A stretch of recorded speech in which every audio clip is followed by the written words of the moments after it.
이태국 뉴스는 한국에는 태국인 관광객이 줄었고 태국에는 중국인의 관광객이 늘었다는 긍정적인 뉴스를 하고 있습니다. 현재 태국은 한국을 불매하는 일명 밴 코리아 중인데요. 그 밑에 달린 댓글에는 태국인들의 혐한이 가득입니다. 아주 좋은 소식이네요. 한번 가봤는데 다시는 생각이 나지 않더군요. 태국인은 안 봤습니다. 일본이나 중국으로 가세요. 일본을 다녀와서 또 가고 싶은 마음이 들었습니다. 3번이나 갔는데도 한국에 가보니 한 번만 가도 충분했어요. 나는 한국산 어떤 것도 사용하지 않습니다. 한국은 우리를 존중하지 않았습니다. 우리는 그들과 수준이 다른 것을 보면 한국에 갈 이유가 없습니다. 태국 여행이 최고죠. 반면 한국에서는 태국 불법 체류자들의 만행이 도를 넘고 있습니다. 여기 이태국인은 마약을 유통하다가 걸려 도망을 가고 있는데요. 이에 대해 한국은 불법 체류자 20만 명을 강제 추방하겠다는 입장을 밝혔습니다. 여러분은 한국의 태국 불법 체류자가 78%가 넘는다는 사실 알고 계셨나요? 한국에서 살고 있는 한 태국인은 이 문제에 대해 자국민을 향해 눈물로 호소하고 있습니다. 대체 무슨 일인지 알아보겠습니다. 안녕하세요. 저는 현재 한국에 살고 있는 태국인 뿌이예요. 3년 전까지도 저는 태국의 한 작은 회사에서 일하는 평범한 직장인이었어요. 그런 제가 어떻게 한국에 살게 되었냐고요? 매일 반복되는 일상에 지쳐가던 어느 날 우연히 한국 여행 유튜브 영상을 접하게 된 게 시작이었죠. 그 순간부터 제 삶이 조금씩 변하기 시작했답니다. 그때 처음 본 영상은 한국의 아름다운 여행지를 소개하는 영상이었어요. 태국 유튜버였는데 한국의 경복궁에 놀러가서 한복을 입고 여행을 즐기는 영상이었죠. 경복궁의 고풍스런 자태와 아름다운 한복까지 제 눈을 사로잡았죠. 지친 몸도 잊은 채 그 영상에 빠져서 봤던 것 같아요. 그리고 저도 모르게 계속해서 한국의 다른 영상들을 클릭하고 있었죠. 서울의 현대적인 풍경부터 제주도의 푸른 바다, 한국의 아름다운 산들까지 눈을 뗄 수가 없었어요. 영상 속 풍경들이 너무 아름다워서 마치 동화 속 세상 같았죠. 그리고 항상 빠지지 않는 한국 음식 소개 영상들은 저의 호기심을 자극했어요. 이때부터는 정말 헤어나올 수 없더라고요. 다들 하나같이 한국의 음식이 너무 맛있다고 소개했거든요. 화면을 통해 전해지는 음식들의 모습과 설명만으로도 침이 꿀꺽 넘어갔답니다. 가장 먹고 싶었던 건 길거리 분식이었어요. 그곳에서 파는 떡볶이와 어묵 튀김들도 먹음직스러웠지만 음식을 파는 사장님과 손님과의 관계가 굉장히 정감 있어 보였어요. 그런 정을 저도 느껴보고 싶어졌죠. 한국 손님들은 먹고 생긴 쓰레기를 잘 치우는 모습과 주인 아주머니가 덤이라고 주시는 음식까지 서로 돕고 챙기는 모습이 너무 따뜻해 보였어요. 그리고 이 모든 영상들에서 저는 한 가지 공통점을 찾을 수 있었는데요. 바로 한국 사람들의 친절함이었죠. 영상 속 현지인들은 항상 밝은 미소로 여행자들을 맞이하고 길을 친절하게 안내하며 어려울 때 도와주려고 하는 게 보였거든요. 사실 태국에 있을 때도 한국인 여행자들을 많이 만났었는데 다들 예의 바르고 매너 있게 행동하는 모습이 인상적이었어요. 여행지를 깨끗이 사용하고 현지 문화를 존중하는 모습에 더욱 호감이 갔죠. 이런 영상들을 보면서 저는 매일매일 한국에 대한 동경심이 커져갔어요. 퇴근 후 지친 몸을 이끌고 집에 돌아와 침대에 누워 한국 여행 영상을 보는 게 일과가 됐죠. 힘든 하루를 보내고 나서 저에게 위로가 되었던 건 한국 영상들이었습니다. 언젠가는 꼭 한국에 가봐야지. 처음엔 그저 막연한 꿈이었어요. 하지만 시간이 지날수록 이 꿈은 점점 구체화되었어요. 자연스럽게 저는 한국 여행 계획을 세우고 있었죠. 영상으로만 보던 한국의 아름다움을 직접 눈으로 보고 맛있는 음식을 먹어보고 친절한 사람들을 만나보고 싶었어요. 그래서 저는 1년 동안 열심히 돈을 모으기 시작했습니다. 월급의 절반을 저축하고 친구들과의 약속도 줄이고 심지어 좋아하던 커피도 포기했죠. 그리고 마침내 목표 금액을 다 모았을 때의 그 기쁨이란 정말 말로 표현할 수가 없었어요. 아끼고 아끼며 힘들 때마다 한국 영상을 보고 참으며 모은 여행 경비거든요. 떨리는 손으로 한국행 비행기 표를 예매했죠. 서울에서의 6일 일정, 그리고 현지 가이드와 함께하는 여행 상품도 신청했어요. 비행기 표를 예매하고 나서부터는 마치 설레는 마음을 주체할 수 없는 어린아이가 된 것 같았어요. 매일 밤 잠들기 전에 한국 여행 계획을 세우고 꼭 가봐야 할 곳들을 리스트업했죠. 한국으로 떠나는 그 순간 저는 이 여행이 제 인생의 터닝포인트가 될 거라는 걸 꿈에도 몰랐어요. 이 여행을 계기로 태국인이 제가 한국에 살게 되었거든요. 드디어 한국 땅을 밟는 순간이 왔어요. 가족들과 친구들에게 귀에 딱지가 않도록 자랑을 했던 터라 다들 여행 가는 것을 축하해줬죠. 제가 얼마나 기다렸던 날이었는지 알았거든요. 그렇게 기대되는 마음을 안고 한국에 도착했습니다. 인천공항에 내리자마자 가슴이 두근거리기 시작했어요. 공항 내 한글 간판들, 귀에 들리는 한국어, 그리고 주변의 모든 것들이 새롭고 신기했죠. 설레는 마음을 안고 공항 리무진 버스에 올라탔습니다. 서울로 향하는 길, 차창 밖으로 보이는 풍경의 넛을 잃고 말았어요. 깔끔하게 정돈된 도로, 고층 빌딩들, 그리고 멀리 보이는 남산타워까지 영상으로만 보던 모습들이 눈앞에 펼쳐지니 꿈만 같았죠. 호텔에 도착해 짐을 풀고 나니 피곤함보다는 흥분이 더 컸어요. 잠깐 쉬었다가 근처 동네를 둘러보기로 했죠. 골목길을 걷다 보니 작은 분식집이 보였어요. 맛있는 냄새에 이끌려 들어갔는데 주인 아주머니께서 정말 친절하게 맞아주셨어요. 처음 먹어본 떡볶이는 정말 맛있었습니다. 쫄깃한 떡에 중독성 있는 소스까지 완벽했죠. 영상으로만 보던 모습들이 진짜였다는 걸 느꼈어요. 그렇게 첫날이 지나고 다음날 아침 일찍 일어나 가이드 투어를 위해 호텔 로비로 내려갔어요. 처음 만난 사람은 바로 현지 가이드 원준 씨였죠. 그때 밝은 미소로 다가오는 모습에 저는 첫눈에 반했던 것 같아요. 안녕하세요. 혹시 뿌이 씨인가요? 저는 오늘 투어를 맡은 김원준입니다. 네, 맞아요. 반갑습니다. 원준 씨의 목소리는 부드럽고 친절했어요. 그리고 앞으로의 투어를 생각하며 설렘이 가득해 들떠 있었죠. 5일간의 투어는 정말 꿈 같았습니다. 원준 씨는 단순히 관광지만 안내하는 게 아니라 각 장소의 역사와 문화에 대해 자세히 설명해 줬어요. 그리고 제가 처음 한국 영상에서 본 경복궁을 드디어 직접 가게 됐죠. 한복을 입고 경복궁을 거닐며 조선시대 이야기를 들을 때는 마치 타임머신을 탄 것 같았어요. 제가 그 시절 사람이 된 것 같은 느낌이었죠. 그 다음으로 향했던 남산타워에서의 서울 전경은 너무 황홀했습니다. 서울의 야경을 보며 가슴이 벅차올랐죠. 한국에서 살면 정말 좋겠다는 생각이 절로 들더라고요. 서울의 여행지도 좋았지만 특히 인상 깊었던 건 원준 씨가 투어 참가자들을 대하는 태도였어요. 모두에게 친절하고 세심했지만 저에게 특별히 더 신경 써주는 것 같았거든요. 제가 혼자 온 여행객이라 그런 건지 아니면 제가 그렇게 느낀 건지 몰랐지만요. 매일 밤 호텔로 돌아와 침대에 누우면 원준 씨와의 서울 여행이 주마등처럼 스쳐 지나갔어요. 원준 씨의 미소, 친절한 설명, 그리고 함께 나눈 대화들. 점점 더 원준 씨에 대해 알고 싶어졌고 한국에 대한 사랑도 깊어져 갔어요. 투어 마지막 날 저는 용기를 내어 원준 씨에게 말을 걸었어요. 원준 씨, 혹시 시간 되시면 한국에 대해 조금 더 이야기 나눌 수 있을까요? 아직 더 알고 싶은 게 많아서요. 그는 환하게 웃으며 대답해 주셨죠. 그럼요. 저도 태국에 대해 더 알고 싶었어요. 함께 이야기 나누면 좋겠네요. 태국에 대해 알고 싶었다니 저는 너무 기뻤어요. 좋은 기회라고 생각됐죠. 그렇게 우리의 첫 데이트가 시작됐습니다. 한강공원에서 치맥을 즐기며 밤늦게까지 이야기를 나눴죠. 관심사가 서로 비슷하다 보니 저희는 빠르게 친해졌어요. 한국 문화에 대한 제 호기심, 태국에 대한 원준 씨의 관심, 우리의 꿈과 목표들에 대해 점점 더 깊은 이야기들을 했어요. 원준 씨는 다른 나라 사람이라고 저를 편견 있게 대하지 않았어요. 대화를 나누면 나눌수록 마음이 깊어져 갔죠. 그리고 서로에게 호감이 있다는 걸 느낄 수 있었습니다. 그날 밤 호텔로 돌아오는 길에 문득 이런 생각이 들었어요. 이 여행이 끝나면 원준 씨와도 끝난다는 게 너무 아쉽더라고요. 다음날 저는 용기를 내서 원준 씨에게 태국에 돌아가서도 연락하며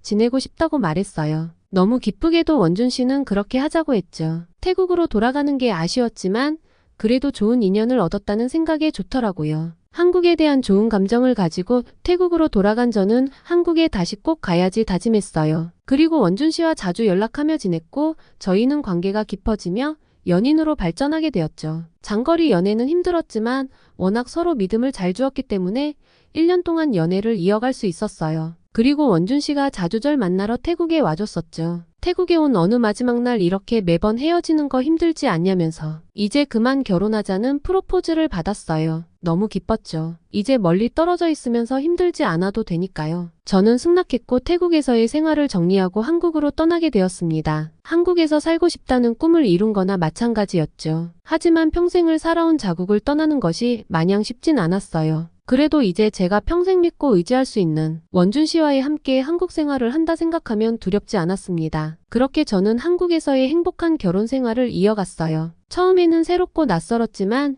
주변에서 많이 도와줘서 금방 적응할 수 있었죠. 가끔 고향이 그리울 때도 있지만 태국 친구들과 자주 연락하며 그런 것들은 금방 견뎌냈습니다. 그리고 다문화센터에서 한국어 수업과 문화에 대한 수업들이 많았어요. 매주 수업에 참여하면서 점차 한국에 적응해 나갔죠. 그렇게 1년 동안 노력한 결과 한국어도 꽤 유창해졌어요. 행복한 신혼생활 중 저희에게 아이가 생겼어요. 벌써 7개월 차가 됐죠. 곧 아기를 만난다는 생각에 행복한 나날들을 보내고 있었습니다. 저희 가족 구성원에 아기가 생긴다는 설렘이 가득했죠. 문득 한국에 적응하느라 바빠서 연락을 잘 못했던 친구들이 잘 지내고 있는지 궁금해졌어요. 친구들 소식이 있는 태국 소셜미디어에 들어갔죠. 근데 게시물과 분위기가 심상치 않다는 게 느껴졌어요. 갑자기 친구들이 게시물에 벤코리아 혐한 해시태그를 달면서 한국을 불매하고 있는 거예요. 저는 눈을 의심했어요. 원래는 이런 친구들이 아닌데 무슨 일인가 싶었죠. 바로 친구들에게 연락을 했습니다. 친구들이 들려준 이야기는 믿기지 않았습니다. 한국이 태국만 차별한다면서 자신들도 한국 필요 없다고 하는 거예요. 너도 나도 해시태그를 다니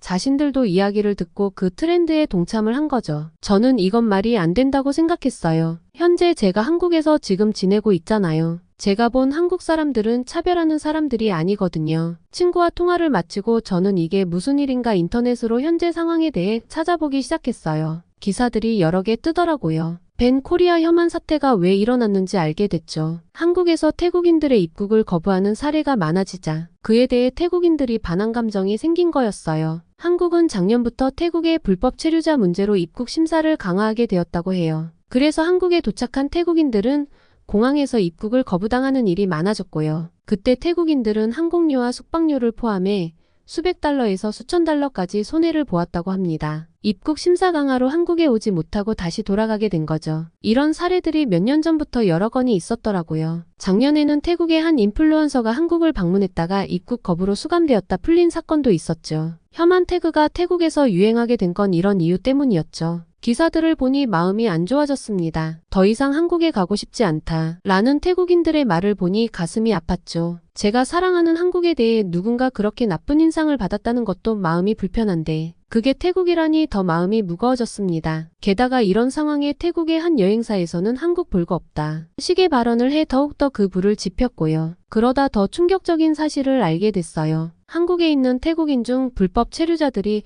70%가 넘는다는 거예요. 믿기 힘들었죠. 어떻게 이런 일이 가능할까요? 혼란스럽더라고요. 전체 불법 체류자들 중에서도 1위를 차지할 만큼의 엄청난 숫자죠. 다들 관광비자를 받고 한국에 들어와서는 비자가 만료되어도 태국으로 돌아가지 않는다는 겁니다. 태국인들이 저는 혼란스러웠어요. 좀 더 다른 기사들을 찾아보기 시작했죠. 불법으로 한국에 남아있는 이유가 궁금했거든요. 사실 저도 태국에서 자랐기에 그들의 상황을 어느 정도는 이해할 수 있었어요. 보이지 않는 계급이 존재하는 우리 사회에서 많은 사람들이 생계를 위해 고군분투하고 있다는 걸 알고 있었거든요. 한국의 높은 임금과 좋은 인프라가 그들에게 얼마나 매력적으로 보일지 상상이 갔어요. 저는 중산층 쪽에 속해 있어서 학교도 졸업하고 일반적인 회사도 다니면서 나름 먹고 살만 했었지만 생계가 가장 중요한 사람들은 학업을 포기하고 부모님의 일을 돕거나 하는 일도 많거든요. 그럼에도 수입이 적은 경우가 대부분이죠. 하지만 한국에서는 태국보다 임금이 높기 때문에 많은 사람들이 한국에 가길 원한다는 이야기는 들었었어요. 가족의 생계를 생각하면 태국에서 일하는 것보다 한국에서 일하는 게 더 낫거든요. 게다가 한국은 인프라도 잘 되어 있고요. 제가 한국에서 살아보니까 확실히 편리하고 더 좋다는 게 느껴지니 그들의 마음은 이해가 됩니다만 이렇게 많은 사람들이 불법으로 체류하고 있다는 사실은 몰랐었어요. 제가 너무 순진했었던 거죠. 이러한 사회구조가 불법 체류를 조장했다고 생각이 들더라고요. 아무리 그렇다고는 하지만 불법으로까지 일을 해야 하나 싶었어요. 한편으로는 그들의 처지가 이해되면서도 법을 어기는 행위에 대한 분노도 느껴졌죠. 불법 체류의 현실을 알게 되면서 제 마음속에 복잡한 감정이 일었어요. 아무리 어려운 상황이라도 법을 어기며 일하는 건 옳지 않다고 생각했거든요. 특히 관광을 빙자해 한국에 들어와 불법으로 일하면서 사회적 무리까지 일으키는 모습에 정말 실망스러웠어요. 더 충격적인 건 마약 문제였어요. 태국의 마약 합법화 소식을 들었을 때는 정말 놀랐는데요. 대마초를 넣어 만든 관광 상품이 나오고 마약 유통량이 급증했다는 소식에 가슴이 아팠어요. 관광객들을 많이 유치하기 위함이었다고 하지만 그 부작용은 심각했죠. 제대로 된 제도가 만들어지지 않으니 사회적으로 마약 중독 문제가 커졌거든요. 올해 안에는 다시 불법으로 조정하여 관리를 한다고는 하지만 현재 제대로 법 절차가 이루어지지 않는 상황이라 언제 규제가 생길지 모르는 일이 되어버렸죠. 그 영향 때문일까요? 한국에도 마약 문제들이 최근 불거지고 있어요.